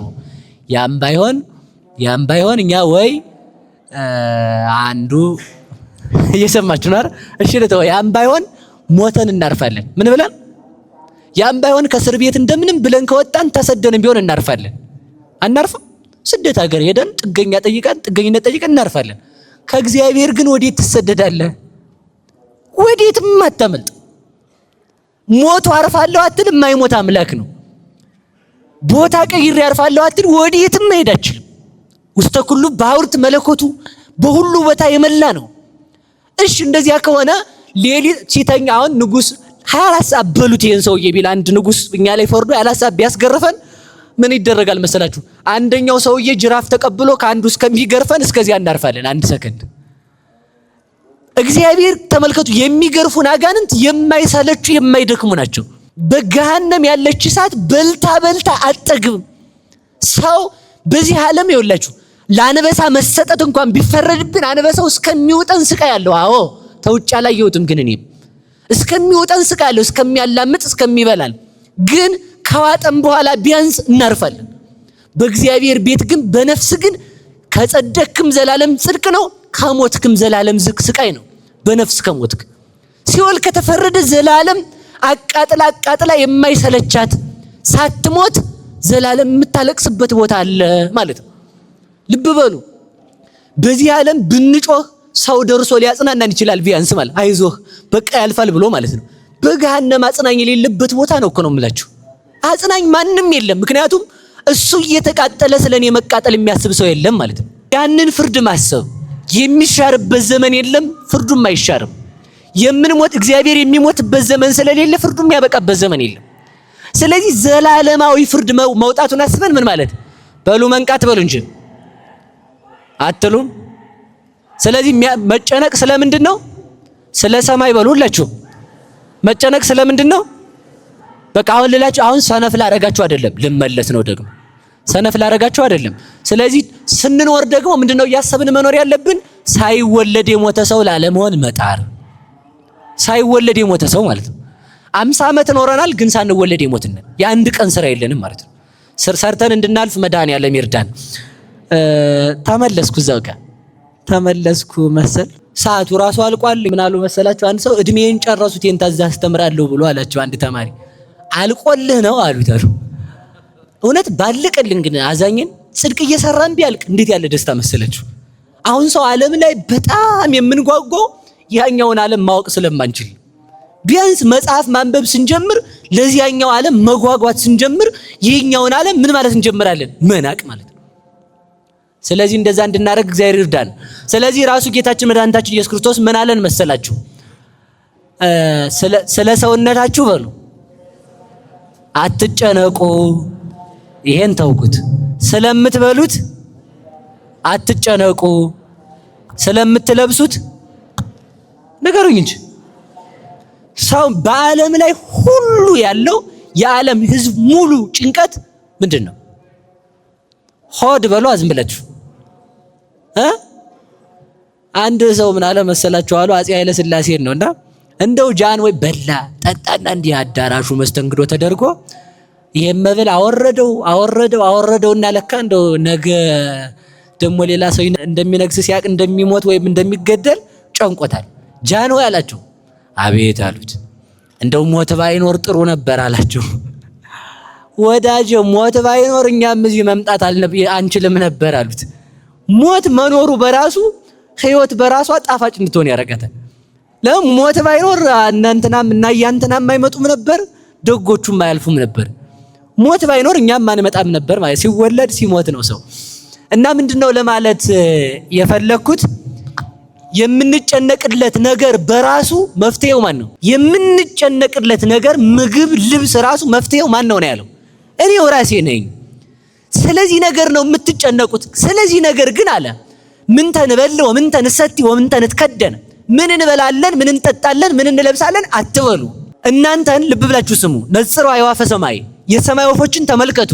እስመ ይዘሩ ወይአርሩ፣ አይዘሩም አያጭዱም፣ ጎተራም የላቸውም፣ እነሱ የላቸውም፣ ግን የሰማይ አባታችሁ እግዚአብሔር ይመግባቸዋል። ልብ ብለን እንስማ። ልመልሰው ነው። እንደዚህ ካላቸው ምን አለ መሰላችሁ? አኮኑ ተመልከቱ፣ ነፍስ ከስጋ እንደምትበልጥ እናንተ ከወፎች አትበልጡም ወይ አለ። ሰው ከወፍ ይበልጣል አይበልጥም? በሉ ንገሩኝ እንጂ ሰው ከወፍ ይበልጣል አይበልጥም ወይ? መልሱላችሁ። በዚህ ዘመን ግን ሰው ከወፍ አይበልጥም። ሰው ከውሻ ይበልጣል አይበልጥም? ውጭ ሀገር አሉ አንደኛ መብት የውሻ ነው። እኔ እየገረመኝ ነበርና ሰው ንብረቱን ሁሉ ለቅዱሳን ሰጥቶ ሞተ ሲባል መናፍቃኑ አይ አይቻልም ይላሉ። አንድ ሰው ምን አለ መሰላችሁ? ንብረቴን ሁሉ የሚወርሰው ውሻዬ ነው ብሎ ፈርሞ ሞተ። ለምን አይቃወሙትም? ንብረቱን ለውሻ ሲሰጥ አይቃወሙም። ንብረቱን ሰው ለእግዚአብሔር ሲሰጥ ግን ይቃወማሉ። አያችሁ አይደል? ገብቷችኋል ያልኩት? ንብረት ልብ ብላችሁ ስሙ። ሰው ተመልከቱ፣ ውሻ ለምን መረጠ ስትሉኝ ውሻ ቁስ ስለሆነ ነው መልሱ። ውሻ ቁስ ነው በሉ። ከሰው ጋር ከመኖር ከውሻ ጋር ከመኖር ማን ይከብዳል? ማን ይከብዳል? ከውሻ ከሰው አትናገሩ። ውሻ ሰውየው አሉ ምንድነው ብትለው አላሉ ሰውየው ማለት ነው። እንደዛ አይባልም። አየኛን እንደዛ አይባል። ሰው ነው ውሻ። በነገራችሁ ላይ ማለት ነው አቤት ሰው ተንኮሉ እግዚአብሔርን እንዲያርጎ ማለፍ ቢችል ጥሩ ነበር በእውነቱ ማለት ነው። ግን ደግነቱ እግዚአብሔር ያላችሁትን ስለሰማችሁ ሰምታችኋል ብዬ ነው። ደግነቱ እሱ ነው። አሁን ሰው የሚጨነቀው በማን ፊት ስላለው ነው ያልኳችሁ ቅድም። እናንተ አሁን እጃችሁን ያላወጣችሁ የሰውዬ ያየናል። ሰው ብንል እንደዚህ ውሻም ብንል እንደዚህ። ስለዚህ ባናወጣ ምን ታረጉት እናንተ? የዲዮጋኒዎስ ተማሪ አይደላችሁ እንዴ? የዲዮጋኒዎስ ተማሪ መሆን ሌላ ነው ትርጉሙ። እናንተ የክርስቶስ ናችሁ አዋቂያችሁ ነው። እሺ ልመልሳችሁ። ማን ይበልጣል? ማን ይሻላል? ከማን ጋር መኖር ይሻላችኋል እናንተ? ስለዚህ ከውሻ ጋር መኖር ሰው ከሰው ጋር መኖር የማይወደው ሰው ቁስ አይደለም። ሰው ማሰብ ስለሚችል ሰው ደግሞ ምን ይፈልጋል? ማሰብ የሚችል አንድ ሰው እንደዚህ ውሻውን ውጣ ከዚህ ብትሉት እሺ፣ ሹልክ ግባ ብትሉት እሺ፣ ስጋ እንካሽ እሺ። ሰው ውሻ እየሆነ ነው አሁን። ውጣ ሲሉት ዝም ብሎ ለምን የማይል ካድ ሲሉት ለምን የማይል ውሻ እየተፈጠረ ነው ሰው ማለት ነው። ስለዚህ ምንድነው ለማለት የፈለኩት ሰው ለምን የሚል ፍጥረት ነው። ለምን የሚል ፍጥረት ስለሆነ ሰው ደግሞ ለምን የሚል ፍጥረትን ስለማይፈልግ ውሻን አብሮ እንዲኖር አደረገ። በውጭ ሀገር ተመልከቱ፣ ውሻ የመጀመሪያ ባለመብት ነው። ከዛ ቀጥላ ሴት ናት። ሰው ውሻውን ማግባት ይችላል። ከውሻው ጋር ሃይማኖት ማስፈቀድ ይችላል። ሰው ውሻ ሆነ ማለት ነው። አያችኋል? ሰው ውሻ ሆነ፣ ቡቼ ሆነ ማለት ነው። ውሻን መምታት ያሳስራል። ገብቷችኋል? መምታት በራሱ ማለት ወንድ ስንተኛ ነው መብቱ? 3ኛ ደረጃ ነው። ማን? አራተኛ። አንደኛ የውሻ፣ ሁለተኛ የሴት፣ 3ኛ የህፃናት፣ 4ኛ የባል ማለት ነው። በነገራችሁ ላይ የሴት መብት 1ኛ ነው ብላ 2ኛ ነው ብላ አሜሪካ ከውሻ በታች ከማድረጓ በፊት የሴት መብት ከወንድ እኩል ነው ብላ የሰጠቻችሁ ቤተክርስቲያን ናት። እናንተ ከውሻ በታች አይደላችሁ። ከማን እኩል ናችሁ? ሰው ናችሁ። ከውሻ በላይ ናችሁ። ቤተክርስቲያን የሴቶች መብት ተከራካሪ ምናምን ጠበቃ ይላል። ኧረ እባክህ የውሻ መብት አስከብረ ሴትን ከውሻ በታች አድርገህ ነው መብት ተከራካሪ የምትሆነው? ሴትን ከሰው እኩል አድርጋ የቆጠረች ማን ናት? ቤተክርስቲያን። ስለዚህ ቤተክርስቲያንን እንድናውቅ እግዚአብሔር ይርዳን እላለሁ። አንድ ነገር ብቻ አስምሬበት ልጨርስ። አንድ ነገር ብቻ በሞት ያፈርሰውን እቺን ብቻ ማለት ነው። ሰው ከምን ይበልጣል? ከወፍ በሉ እንጂ ከወፍ በሉ። ጥያቄ ልጠይቃችሁ፣ ልባችሁ ርፍ እንዲልላችሁ ማለት ነው። ርፍ እንዲልላችሁ እናንተ ለልጃችሁ ታዝናላችሁ? አታዝኑ? ያልወለድንም እያለ ነው ሴቱ። ትወልዳላችሁ፣ ታሽሩበት። ያው ክኒናው ከጠፋ መርፌው ማለት ነው። ከሌለ ታሽሩበታላችሁ። ካለ ደግሞ እንግዲህ እስኪ እንወልዳለን የምትሉ ማለት ለልጃችሁ የምታዝኑ፣ ለልጅ የምታዝኑ። ልጃችሁ ዳቦ ቢል ድንጋይ ትሰጣላችሁ? በሏ ተናገሩ። ጌታ ምን አለ? ትርጓሜው ላይ ተረጉሙት። ስለዚህ ምንድነው ጌታ ምን አለ? እናንተ ልጃችሁ ዳቦ ቢለምነው ምን አይሰጠውም? ድንጋይ በሉ እንጂ። እናንተ ክፉዎች ስትሆኑ፣ ለባህሪያችሁ ክፋት የሚስማማችሁ ስትሆኑ፣ ንፍገት ስስት ያለባችሁ ስትሆኑ፣ ልጃችሁ ዳቦ ሲለምናችሁ ድንጋይ የማትሰጡ ከሆነ እንደውም ዳቦ ባላችሁ ጊዜ ቅርፊቱን አንስታችሁ የዳቦ ልቡ የሚያንቀው መብላት የማይችል ከሆነ ሁላችሁ እናቶቻችን ምን ያደርጋሉ? ዳቦውን ያላምጡና ወይም ራስ አድርገው በውሃ ወይ በወተት ፈትፍተው እንዲጎርሰው ይሰጡታል። እናንተ ልጃችሁን እንዳያንቀው እንደዛ አድርጋችሁ መስጠት የምትችሉ ከሆነ፣ እናንተ ክፉ ሆናችሁ ለልጃችሁ የምታዝኑ ከሆነ እኔ ለእናንተ አላዝንም ወይ ማለት ነው። እግዚአብሔር ያዝናል አያዝንም? ለኛ እኛ ልጆቹ ነን አይደለንም? እስኪ እግዚአብሔር አባቴ ነው በሉ። ምናችሁ ነው እግዚአብሔር? አባት ለልጁ ያዝናል አያዝንም? እሺ ልጅ እንቁላል ቢለምነው እንዲገድለው የእባብ እንቁላል ወይንም እባብ የሚሰጠው ከናንተ መካከል አለ ወይ? አለ ወይ? ንገሩ ሁላችሁ። እናንተ ለልጃችሁ ክፉ ሆናችሁ ለልጃችሁ እንኳን እንዳይገድለው የእባብ እንቁላል መስጠቱን ትታችሁ የዶሮ እንቁላል ቀቅላችሁ ያንንም ደግሞ ቅርፍቱን ልጣችሁ ያንንም ደግሞ እንዳያንቀው ልቡን አኝካችሁ የምታበሉ ከሆነ እግዚአብሔር እኛ ስንለምነው የሚያስፈልገንን ነገር አይሰጠንም ወይ ነው? በሉ ነገር ሁላችሁ። አይሰጠንም? ይሰጠናል። ግን እባብ ልብላ ካል እግዚአብሔር ይሰጠናል? እባብ ከሆነ ይሰጠናል? ስለዚህ የምንለምነው ነገር የሚጎዳን ከሆነ ማን አይሰጠንም? በሞቴ ንገሩኝ።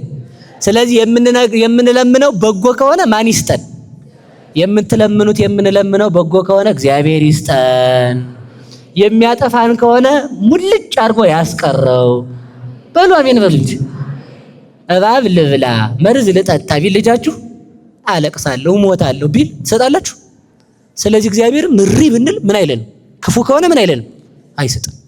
አንዱ እሱ ነው። ሁለተኛው እሺ ሌላ አንድ የመጨረሻ የማስቀምጠው አዛኝን ጨነቀኝ 3 ሐሳብ አለ። ሰዓት የለም እያሉ ነው እንግዲህ የለም እያሉ አንድ ልናገርሽ። አንድ ሐሳብ ብቻ ልንገራችሁና ልጨርሰው። እየሰማችሁ ነው? እኛ ለእግዚአብሔር ልጆቹ ነን አይደለንም? እኛ ካሞራ እንሻላለን አንሻልም? እርግጠኛ ናችሁ?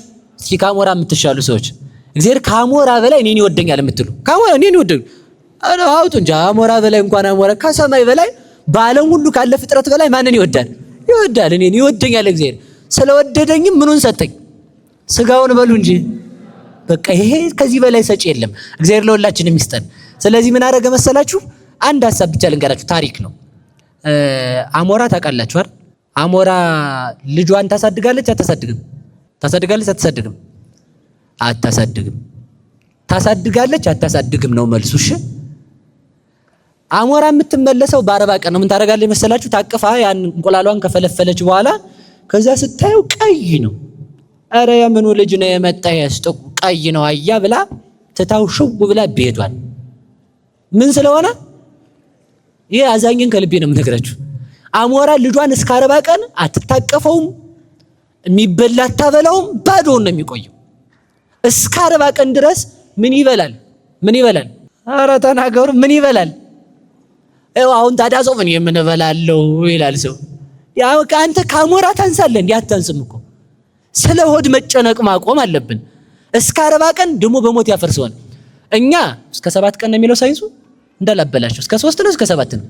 ስለዚህ ምንድነው እስከ 7 ቀን ሊቆይ ይችላል አይደል? እንደው እስከ 7 ቀን እናድርገው በእናንተ ሳይንስ። ሕፃን ልጅ ጡት ሳይጠባ እስከ ስንት ቀን ይቆያል? አትናገሩም? እሺ እኔም አላቅም። አልተናገራችሁ አልነግራችሁም ይሄን። ስለዚህ ምንድነው ያ ሕፃን ልጅ ቶሎ የመሞት ምን አለው? ከፍተኛ እድል አለው። የአሞራ ልጅ እንደተፈለፈለች ልብ በሉ ትቷት ይሄዳል። ቀይ ናት። ለምን? ልጅ አይደለችም ብሎ እግዚአብሔር ምን ይመግባት መሰላችሁ? በዛፉ ላይ ቁጫጭ ሲወጣ አይታችሁ ታውቃላችሁ አይደል? የእግዚአብሔርን ጥበብ አድንቁ። እውነቴን ነው። ከቁጫጭ ብዙ የሚገርመኝ ነገር አለ። ቁጫጭ ሲሄድና ሲገናኝ እንደዚህ ሲገናኝ አይታችሁ ታጣቁ? እንደዚህ ሰላምታ ነው። እሺ ግሬቲንግ ነው እሱ። ሰው ነው ከቁጫጭ አንሶ ሰላም የማይባባል እንጂ ቁጫጭ ሲገናኝ ይላል። እና የሚሄድበት መስመር የመሄጃ መስመር ራሱ ቋንቋ የሚነጋገርበታል። እሱን አላወራም አሁን። እሺ እና ወደ ነገር ልንገራችሁ። ከዛ በዛፉ ላይ ሲወጣ ቁጫጭ አሁን ሰው ጥርግ አድርጎ ይሄዳል። የእግዚአብሔርን ስራ ግን አያደንቅም። እግዚአብሔር በዛፍ ላይ ቁጫጭን የሚያወጣበት የራሱ ምክንያት አለ። የአሞራ ልጅ እስከ 40 ቀን እናቷ ትታት ስለምትሄድ ቁጫጭ እየወጣ የምራቅ ነገር እርጥበት ሲኖር ምን ይሰበሰባል? ቁጫጭ አይሰበሰብም? ስለዚህ ያንን እርጥበቷን ካፉ የሚወጣው ምራቅ እያለ ቁጫጭ እየሄደ አሞራዋ ልጅ ላይ ስፍር ሲል እሷ ስትል ምራቋ በዚህ ጎተት ይላል፣ ስትል ግጥም ይላሉ ማለት ነው። እስከ 40 ቀን የአሞራ ልጅ ቁጫጭ ግጥም አድርጋ እየበላ ሰነበተች ማለት ነው። ማን መገባት? እናትና አባቷ ቢተዋት ማን መገባት? ንገሩኝ እንጂ። ከዛ በ40 ቀን ሲያየው ጸጉር አላወጣም፣ ትንሽ ነው የሚያበቅለው። የበላው ሰውነቱ ቁጫጭ በልቶ ሰውነቱ ጠቁሮ ያየዋል። አረ ልጃችን መታለይ ዛሬስ ብሎ ትል እየለቀመ ማብላት ይጀምራል ማለት ነው። አያችሁ፣ እግዚአብሔር ነው ምንም ሳይኖረን ሲመግበን የኖረው። ሰው የሚመግበን ሲኖረን ነው። ሰው ሲኖር እኮ አሁን እዚህ ጋር እኔ እርግጠኛ ሆኜ የምናገረው ፎቅ ይሄን ያህል ብሰራ ሰው እንደምን አደሩ እንደደህና ነዎት አላስታወሱኝም እንደው እኮ እዚህ እንትን ላይ አግኝቼዎት ይላል ሰው ማለት። ደግሞ አስፋልት እየለመንኩ ቢሆን አይ ጉዳይ ስለ ገብርኤል እያልኩ ከሆነ ይሄ ሰውዬ ትናንት ሰጥቼዋለሁ። ስለዚህ በዛኛው አሁን እናቃችኋለን እኮ እናንተን እናቃችኋለን። ንስሐ አባታችሁ ሙዳይ ምጽዋት ይዞ ካያችሁ ትናንት ሰጣችሁ ከሆነ ነገ በዛ መስመር አትሄዱም። በዚያኛው እንዳያያችሁ ማለት ነው። ለምን? አንደኛ ሳልሰጥ ስሳለም ይለምነኛል፣ እንደው ሳሰጠች ይለኛል ብላችሁ ነው አይደል? ስለዚህ ሳይኖረን የኖረን ማን ነው? የአሞራ ልጅን እየመገበ 40 ቀን ያደረሳት ማን ነው? የአሞራ ልጅን ይኸውላችሁ፣ ሰውን ካፈር አንስቶ ሰው ያደረገ እግዚአብሔር የሚበላው ይነሳዋል ንገሩ ይነሳቸዋል። ምን ይዤ ምን እየተሳክቶልኝ ማለቱን ትታችሁ እየሰራችሁ ስራውን ማን ይባርክ? የኛ ድርሻ በሉ ሁላችሁ መስራት፣ መነገድ፣ ማረስ፣ መቆፈር፣ መደጎስ በሉ እንጂ በሉ መደጎስ በሉ እንጂ መማር። በቃ ውጤት እንድናመጣ በስራው እንድናተርፍ የማን ድርሻ ነው? የማን ድርሻ ነው? ችግሩ አሁን እኛ ድርሻውን ማን እየወሰደው ነው ያለው? መስራቱን ትተን ምኑ ነው እያሰብን ያለነው? ማትረፉ ላይ መጨነቅ ያዝን ማለት ነው። ያንተ ድርሻ መስራት ነው። ማትረፉንና ትርፉን መባረክ የማን ድርሻ ነው? ስለዚህ በሞት ያፈርሰውን ከዛሬ ጀምሮ እንዳትጨነቁ እሺ። ማን ያውቃል? የፈጠረኝ አምላክ ያውቃል በሉ። ግን አልተኛም። ተኝታችሁ አይደለም እየሰራን ማን ያውቃል? እየሰራን ማን ያውቃል? አንድ ታሪክ የምታውቁት ቅዱስ ሚካኤል መጥቶ ሰውየው እባክህ ሚካኤል እባክህ መዘክርበት የለኝ እባክህ ልብስ ስጠኝ እባክህ ምግብ ሲለው ምንድን ነው ያለው? አንተ ሰው ምን ክል ባርከው አለ። አያችኋል? ስንሰራ ማን ይባርከን? ትዳርን ማን ይባርከን? ትምህርትን ማን ይባርከን? መጨነቁን አቁመን ምን ማለት ነው? በሉ እንጂ ንገሩኝ። ያሞራ ልጅ ካላለች መዋጥ ትችላለች? ቁጫጭ ቢወጣ ትችላለች? የኛ ድርሻ እንደሚለው መስራት፣ ቁጫጩን ማምጣት የማን ድርሻ ነው? ከዚያ መጥገብ ምንድነው? ትርፍ ነው። ትርፉ ደግሞ እንድናተርፍ ደግሞ የማን ስራ ነው? እንድናተርፍ እግዚአብሔር ይርዳል። ስለዚህ በትምህርት ስለማንኛውም ነገር አትጨነቁ። ማን ያውቃል? እግዚአብሔር ያውቃል። ስጋውን የሰጠኝ አምላክ ምድራዊ እንጀራ አይነሳኝም። ደሙን ያጠጣኝ አምላክ ውሃ አይነሳኝም። በሰማይ ያነገሰኝ አምላክ ምድራዊ ስልጣን አይነሳኝም። መልኩን የሰጠኝ አምላክ ምድራዊ መልክ አይነሳኝም። ሀገር የሆነልኝ አምላክ ሀገር አይነሳኝም። ዘመድ የሆነኝ አምላክ ዘመድ አይነሳኝም እያል ሁሎቹንም ሐሳብ እግዚአብሔር አለላቸው ብለን እንድናስብ እግዚአብሔር ይርዳ። ይቆየን። ስብሐት ለእግዚአብሔር።